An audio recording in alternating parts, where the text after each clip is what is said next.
Hello दोस्तों, welcome to Ishwar academy. मैं आप सभी का दोस्त ईश्वर आप लोगों के लिए एसक्यूएल सर्वर की सीरीज में एक बहुत ही इंपॉर्टेंट वीडियो लेके आया हूँ। आई होप आप लोगों को मेरे सारे वीडियोस पसंद आए होंगे। इस वीडियो से हम लोग एक बहुत इंपॉर्टेंट टॉपिक यहाँ पर स्टडी करने वाले हैं जो डेटाबेस पॉइंट ऑफ व्यू से या एक एप्लीकेशन पॉइंट ऑफ व्यू से बहुत इंपॉर्टेंट होता है, और उस टॉपिक का नाम है backup and restore. So let's get started. इस टॉपिक में हम लोग डिस्कस करेंगे कि किसी अगर डेटाबेस को हमने क्रिएट किया है एक एप्लीकेशन के लिए, तो उस डेटाबेस को हमने टाइमली बैकअप लेते रहना चाहिए, जिससे अगर किसी भी टाइप का सिस्टम क्रैश या और कोई हार्डवेयर रिलेटेड इश्यूज होते हैं या जिस प्लेटफॉर्म पर हम डेटाबेस को डिप्लॉय कर रहे हैं वहां पर किसी टाइप का कोई इश्यू आता है, तो उस केस में हमारे पास डेटाबेस का बैकअप रहेगा, जिससे हमारा एप्लीकेशन सेफ एंड सिक्योर रहेगा। इसीलिए हमने हमेशा एक हैबिट रखनी चाहिए, और कंपनीज में जनरली डेटाबेस का बैकअप ये बहुत ही फ्रिक्वेंटली लिया जाता है। मोस्टली डिपेंड करता है किस तरीके का एप्लीकेशन है। काफी सारी कंपनीज डेली बेसिस पर डेटाबेस बैकअप लेती है, काफी सारी कंपनीज कुछ पर्टिकुलर आवर्स के इंटरवल पर डेटाबेस बैकअप्स लेती है, कुछ कंपनीज मंथली या ईयरली बैकअप्स लेती है। तो ये डिपेंड करता है किस तरीके का एप्लीकेशन है। वही चीज हम यहाँ देखेंगे कि किस तरीके से हम एसक्यूएल सर्वर में डेटाबेस का बैकअप ले सकते हैं, और अगर हमारे पास बैकअप है तो उसी बैकअप को यूज करके हम डेटाबेस को कैसे रिस्टोर कर सकते हैं। यहाँ पर आप देख सकते हो अभी हमारे डेटाबेस में सिंगल डेटाबेस है जो है कंपनी डीबी। ओके, अगर मैं इसको एक्सपांड करूं, so we have two tables here, department and employ. हमने कुछ व्यूज क्रिएट किए थे। अगर आप लोगों ने व्यूज के मेरे वीडियोस नहीं देखे हैं तो प्लीज वो वीडियोस देखें, जिससे आपको ये कंसेप्ट पता चलेगी क्यों हम यूज करते हैं। सिमिलर वे में हमने काफी सारी अदर फंक्शनलिटीज देखी थी, जैसे फंक्शंस है, table valued functions, scalar functions. तो इस तरीके की जो हमने अलग अलग फंक्शनलिटीज यहाँ पर देखी थी वो, प्लस स्टोर प्रोसीजर्स, ऐसे सारी जो फंक्शनलिटीज है हमने डेवलप करके रखी है अगर हमारे डेटाबेस के लिए। तो उस केस में अगर हम वो सारी इंफॉर्मेशन लॉस कर जाते हैं तो बहुत प्रॉब्लम होती है। तो डेटाबेस का बैकअप ये हमने रखना चाहिए। तो उसके लिए हम क्या करेंगे, यहाँ पर ये डेटाबेस पर हम क्लिक करेंगे and then right click press करने पे क्या होगा कि एक हमको कंटेक्स्ट मेनू मिलेगा। इस कंटेक्स्ट मेनू में बहुत सारे ऑप्शंस है, जिसमें से हमने टास्क ऑप्शन को सिलेक्ट करना है, और इस टास्क में हमारे पास दो ऑप्शंस है, एक है बैकअप एंड रिस्टोर। हम पहले बैकअप लेंगे डेटाबेस का। बैकअप किस तरीके से ले सकते हैं हम लोग, उसमें और कौन कौन सी चीजों का हमको ध्यान रखना है वो हम देखेंगे, एंड देन बैकअप लेने के बाद हम रिस्टोर की फंक्शनलिटी डिस्कस करेंगे। यहाँ हम बैकअप पे क्लिक करेंगे। एक डायलॉग बॉक्स आएगा। इस डायलॉग बॉक्स में हमको तीन ऑप्शंस दिखेंगे, एक जनरल ऑप्शन, एक मीडिया ऑप्शन एंड एक बैकअप ऑप्शन। हम ये ऑप्शंस को डिस्कस करेंगे। सबसे पहले जनरल ऑप्शन। जनरल ऑप्शन में हमको ये बताना है कि हमारा कौन सा डेटाबेस का हमको बैकअप लेना है, क्योंकि अभी हमारे पास सिंगल डेटाबेस है जो यूजर डिफाइंड है, बाकी ये सारे सिस्टम डिफाइंड है। कंपनी डीबी यूजर डेटाबेस है जो इसको हम सिलेक्ट करेंगे। देन हमको डिसाइड करना है कि बैकअप का टाइप क्या होगा। ठीक है, मोस्टली सारे डेटाबेस जो हम लोग यूज करते हैं एप्लीकेशन में उसका फुल बैकअप ही लिया जाता है, बट डिपेंड करेगा, अगर आपकी सिनेरियोस कुछ अलग है तो डिफरेंशियल भी आप ले सकते हो। मैं फुल सिलेक्ट करूंगा। देन हमारे पास यहाँ पर ऑप्शन है बैकअप कंपोनेंट। तो हम किसको बैकअप ले रहे हैं, डेटाबेस का हमको बैकअप लेना है, दैट्स वाई हम लोग डेटाबेस बैकअप ले रहे हैं। फाइल एंड फाइल ग्रुप्स ये काफी एडवांस टॉपिक होते हैं जो डेटाबेस एडमिनिस्ट्रेटर अपने लेवल पर हैंडल करता है, हम उसको इग्नोर करेंगे यहाँ। देन हमको बताना होता है हमारा destination, right. First of all मैं इसको रिमूव, डेस्टिनेशन इट मीन्स कि आप डेटाबेस का बैकअप कहाँ लेना चाहते हो। यहाँ हमारे पास दो ऑप्शन है, एक है डिस्क, मतलब हमारा जो स्टोरेज होता है वहां, या फिर एक पर्टिकुलर यूआरएल पे अगर आपको डेटाबेस का बैकअप लेना है। हम सिंपली बहुत सिंपलेस्ट वे यहाँ पर रखेंगे कि डिस्क में हमारी जो हार्ड डिस्क होती है उसमें हम लोग बैकअप लेंगे। देन आपको ऐड करना है बैकअप। इस ऐड पे क्लिक करने पे हमको हमारा पाथ बताना है कि कहां पर हम हमारे डेटाबेस का बैकअप ले रहे हैं। यहाँ आपको प्री डिफाइंड बैकअप का एक पाथ मिलेगा, बट मैं जनरली प्रेफर करता हूँ मेरा खुद का एक पाथ। मैंने सी ड्राइव पर ऑलरेडी एक फोल्डर बना लिया है, जिस फोल्डर को हम बोलेंगे एसक्यूएल सर्वर डीबी बैकअप। ठीक है, आप चाहे तो जो प्रीवियस पाथ था उसी को आप यूटिलाइज कर सकते हो, और अदरवाइज आप अपने हिसाब से कहीं पर भी एक फोल्डर बना के बैकअप रख सकते हो। ठीक है, सो ये हो गया आपका पाथ। सी ड्राइव पर ये फोल्डर में आपका बैकअप रहेगा, प्लस आपका फाइल का टाइप। सो जनरली जो भी बैकअप फाइल्स होती है उसका एक्सटेंशन होता है .bak, सो बैकअप। तो इस तरीके से हमने ये टाइप रहने देना है, आपको बैकअप फाइल का नेम यहाँ पर देना होगा। सो आप जिस तरीके से नाम देना चाहो दे सकते हो। सो मैं यहाँ पर db बैकअप, एंड मैं प्रेफर करता हूँ जनरली डेट्स ऐड करना, जिसके थ्रू मुझे पता चले कि डेटाबेस का बैकअप मैंने किस डेट को लिया है। And let's click okay. ये करने के बाद हमने अगेन ओके करना है। तो ये हो गया हमारा जनरल ऑप्शंस। तो किस डेटाबेस का, किस तरीके का हमको बैकअप लेना है, किस पर्टिकुलर पाथ पर किस नाम से हमको स्टोर करना है, वो हमने डिफाइन कर लिया है। नेक्स्ट हम देखेंगे मीडिया ऑप्शन। मीडिया ऑप्शन में काफी सारी अलग अलग चीजें हमको देखने को मिलेगी, जैसे overwrite media. Overwrite media it means कि अगर आपके पास ऑलरेडी कोई डेटाबेस का बैकअप ले लिया गया है, अगर उसको आपको ओवरराइट करना है या उसमें कोई ही चीजें ऐड करनी है, उस केस में आपको ये ऑप्शंस यहाँ पर मिलेंगे। सो जैसे आप देख सकते हो backup the existing media set, मतलब जो ऑलरेडी होगा उसी को ये अपडेट करते हुए जाएगा, उसकी नई कॉपी नहीं बनाएगा।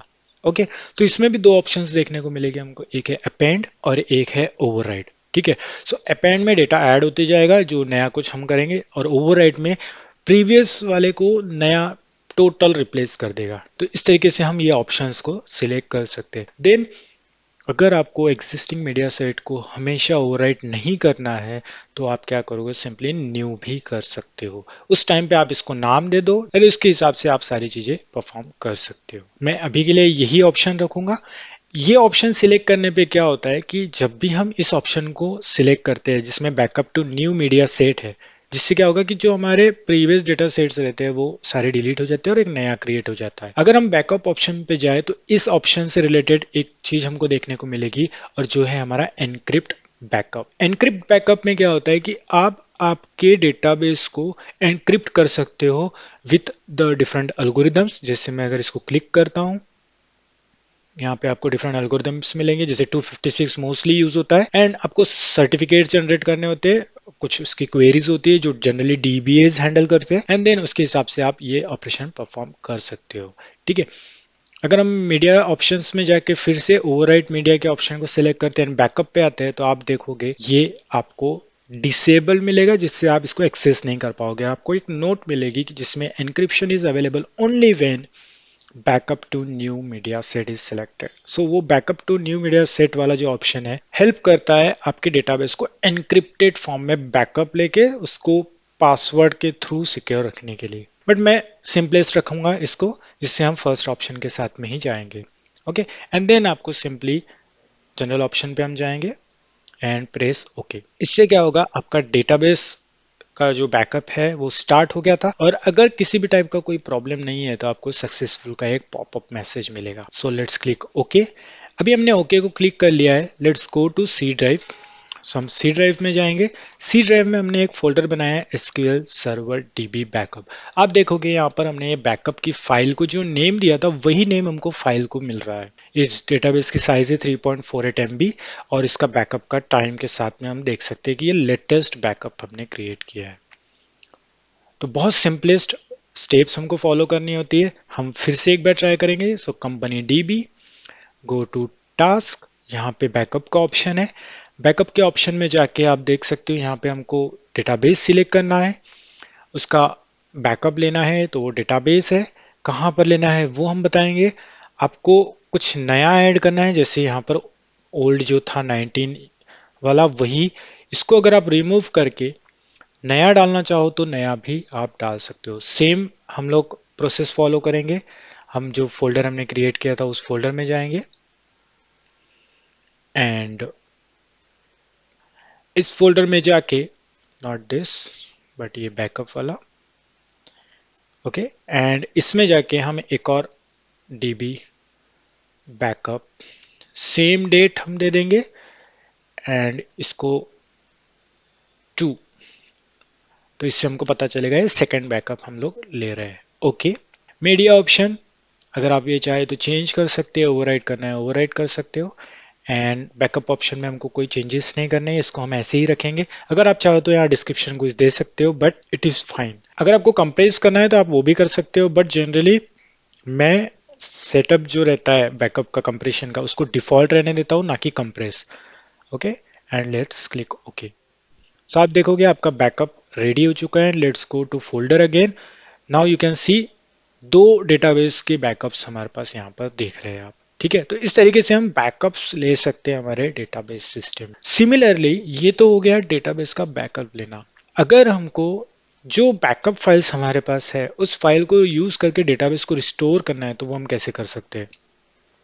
उसके लिए हमको यहां पर जाके टास्क में जाके रिस्टोर पर क्लिक नहीं करना है, जब बल्कि हमको इस फोल्डर पे क्लिक करना है एंड देन रिस्टोर डेटाबेस का ऑप्शन करना है। मेक श्योर कि हमने यहां पर गलती नहीं करनी है। Restore database. इसके बाद आपको अगेन तीन ऑप्शंस देखने मिलेंगे इसमें, डेटाबेस एंड डिवाइस। तो हमको डेटाबेस या ऑप्शन में कोई भी ऑप्शंस अगर सिलेक्टेड है तो ये सिलेक्ट नहीं करना है। हमको हमारे हार्ड डिस्क से डेटाबेस को रिकवर करना है, रिस्टोर करना है। हम डिवाइस ऑप्शन सिलेक्ट करेंगे और जो पाथ पे हमने बैकअप लिया है उस पाथ से हम फाइल सिलेक्ट करेंगे। क्लिक ऑन दिस, फाइल रहेगा ऐड, और अब हम हमारे उस पाथ पर जाके जो बैकअप फाइल्स है उन फाइल्स को यूज करेंगे एंड हमारे डेटाबेस को हम सिंपली, आपको यहाँ पे ध्यान रखना है कि ऑल फाइल्स करना है जिससे आपको सारी फाइल्स दिखाई दे। यहाँ हमको दो फाइल्स दिख रही है, मैं फर्स्ट वाला जो है उसको सिलेक्ट कर लूंगा एंड ओके। ठीक है, आपकी ये फाइल है, आपको हेल्प करेगी डेटाबेस को रिस्टोर करने के लिए। तो ये आपको सारे इन्फॉर्मेशन बता रहा है कि किस टाइप का हमने बैकअप लिया था, फुल टाइप था, डेटाबेस का नेम क्या था, तो वो भी आप देख सकते हो। ठीक है, एंड बाकी जो इन्फॉर्मेशन है जो जनरली एक बिगिनर लेवल पर या इंटरमीडिएट लेवल पर इतनी ज़्यादा यूजफुल नहीं होती है, डीबीए इसकी ज़्यादा इंफॉर्मेशन को हैंडल करता है, right. And let's click on files. अगर हम फाइल्स पे जाते हैं तो आप देख सकते हो यहाँ पर हमारे पास में अलग अलग इंफॉर्मेशन दिख रही है, but and let's click okay. आप डीबी का नेम भी चेंज कर सकते थे अगर आप चाहो तो। ठीक है, आप देख सकते हो इसी के ऊपर वो डेटाबेस ओवरराइट हो चुका है। लेकिन अगर हमको नया डेटाबेस रिस्टोर करना है, what we can do, we can go here, select the file, यहाँ हम ऐड करेंगे, फिर से हम बैक जाएंगे, प्रोग्राम फाइल्स के बाहर आके डीबी एंड ऑल फाइल्स कर लेंगे। आप कोई भी डेटाबेस का बैकअप यूज कर सकते हो, ऑलवेज मेक श्योर कि लेटेस्ट वाला आपने यूज करना है, हम लेटेस्ट यूज कर लेंगे। देन आप यहाँ पर डेस्टिनेशन में डेटाबेस का नेम भी दे सकते हो। हमने ऑलरेडी जो डेटाबेस था उसी के ऊपर किया, इसलिए आपको कोई चेंजेस नहीं दिखे, हम इसको कंपनी डीबी न्यू दे देंगे, जिससे आपको पता चलेगा कि डेटाबेस का बैकअप हमने लिया था, उसी बैकअप को यूज करके हम डेटाबेस रिस्टोर कर रहे हैं। एंड ये सारे इंफॉर्मेशन कैप्चर करेगी कब डेटाबेस का बैकअप लिया गया था, उसके हिसाब से कब हम रिस्टोर कर रहे हैं। And let's click okay. आप देखोगे ये रिस्टोर सक्सेसफुल हो गया है, आपके पास में नया डेटाबेस क्रिएट हो गया है, नो मैटर आप उस डेटाबेस को क्या नाम देना चाहो। एंड अगर हम इसको एक्सपांड करेंगे और टेबल्स पे जाएंगे तो आप देखोगे जो दो टेबल्स हमको हमारे इस कंपनी डीबी में हमने क्रिएट किए थे वही टेबल्स यहाँ पर देखने को मिलेगी, और इस टेबल में वो सारी इंफॉर्मेशंस भी मिलेगी जो हमने कंपनी डीबी में स्टोर करके रखी थी। तो आप देख सकते हो। इस तरीके से हम डेटाबेस का बैकअप एंड रिस्टोरेशन जो रहता है वो परफॉर्म कर सकते हैं with the help of SQL server management system. इसके लिए हम क्वेरीज भी लिख सकते हैं, बट बैकअप लेने के सिनेरियो में आई स्पेशली प्रेफर यूआई। जो हम जीयूआई की बात कर रहे हैं यहाँ पर, ये टूल जनरली क्वेरीज में कुछ प्रॉब्लम्स हो सकती है, बट यूजर इंटरफेस में आप बहुत केयरफुली उस चीज को कहाँ पर कैसे क्या नाम से रखना है ये सारी चीजें डिसाइड कर सकते हो। ऑलवेज मेक श्योर कि आप डेटाबेस बैकअप और रिस्टोर जब कर रहे हो तो बहुत केयरफुल रहे। आई होप आप लोगों को ये वीडियो पसंद आया होगा। चलिए मिलते हैं अगले वीडियो में। Till then goodbye and take care.